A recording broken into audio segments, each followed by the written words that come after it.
Hello everybody, I'm DerTebbers. This is your indie peek at Expand. Now, this game suggests, when you boot it up, it says, headphones and controller are suggested. I will amend that for you. Headphones that's your choice. Controller is basically required. Some of you may know about Thomas Was Alone. Thomas Was Alone was an indie game in which you control a rectangle on a journey of life. Not really a journey of life, but an adventure. And there's more story in Thomas Was Alone than most like AAA titles, but you're nothing but a rectangle. There's no story per se with Expand, but you are a square. Woo! And I'm going to amend and say you absolutely positively must have a controller, because to do this with keyboard, I tried. It's tough with a keyboard. With a controller, it's more manageable. Woo! Wee! Now, what is Expand? Expand is an adventure of a cube through time. All right, so we can kind of like go down here and we're like, oh, we can go new game. We can go continue a game. So I'm going to see if I can start a new game in a different slot, because I played this game for a while, and yep, I got to elude 15, and I have really enjoyed it. Now, the game is a relaxed game. Turn the music up a bit more. There we go. It is beautiful piano music. You just sort of navigating your cube through life, avoiding traps, and solving little puzzles with your cube. Now, that might sound boring or not worth the $5 asking price. I'm going to say it's worth it. And I'm really glad the developer sent me the key, because I wouldn't have tried a game like this normally. It doesn't really fit the aesthetic of my channel, which is, well, it is a lot of indie games, but it's not a lot of this kind of stuff. I'd even hesitate to call it a platformer, honestly. It doesn't have that, well, later on, yes, it has the aesthetic of one of those terrible, evil, freaking platformers that piss me off constantly, because I'm like, that is so unfair. There's a few times where I'm just like, really? I didn't touch that, but you killed me, kind of thing. But it's a platformer, and I can kind of expect that behavior. But it's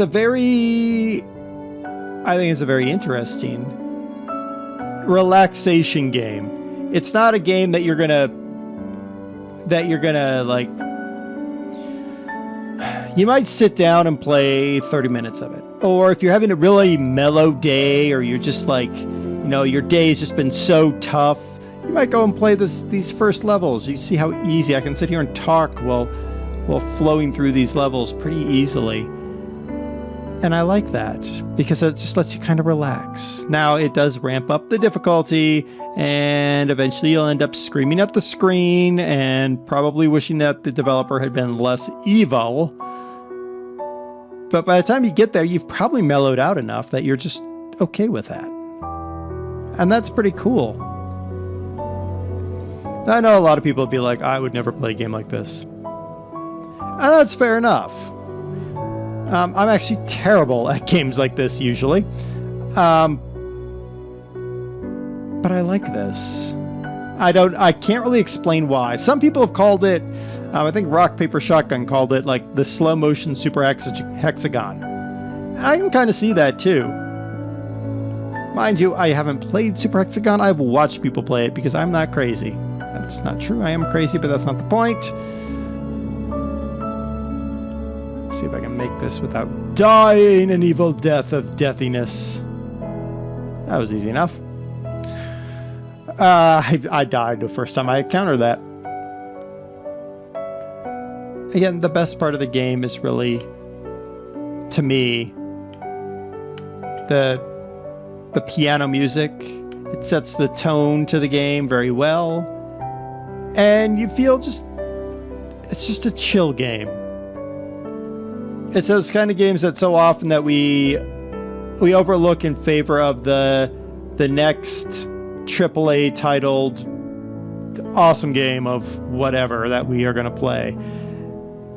I'm dead.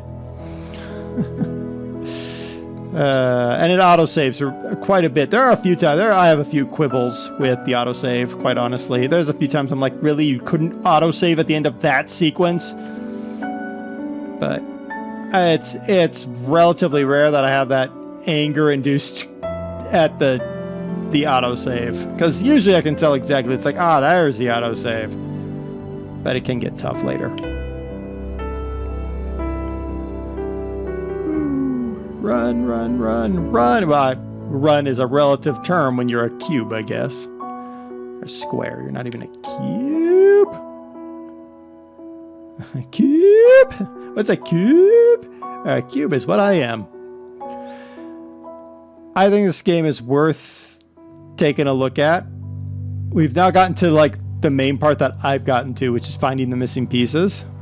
So now we have to venture out to find the missing pieces. And that's where the game starts to add more difficulty, like this, which is the pan out, pan in concept. And I have to say so far, I am actually up here in Elude and raging at a couple things. I've finished this one and I finished this one. And I tried this one on one that I then accidentally overwrote. So, yeah, whatever. Oh, goodness. This is Expand. It's totally chill. It's the kind of thing that if you have had a long, rough day and you just want to sit down with your controller and maybe play 15, 20 minutes of a game, I'd say give it a look. I don't think that you'd be totally upset unless you hate these kind of games, in which case don't get it. But that's on you. The onus is on you there. I'm going to continue playing this game because I am shocked that I have just fallen in love with this game and its easy aesthetic. Until next time, I'm DerTebbers. This is your Indie Peek. We have taken a peek at Expand, the circular, semi-torture, cube-based platformer. Can we go with that? Does that sound like a good name for it? I think that sounds like a stellar name for it. I think. It'll work. It'll work for now. Until next time, game on, be awesome, and be totally chill and mellow with your cube-based companion in Expand.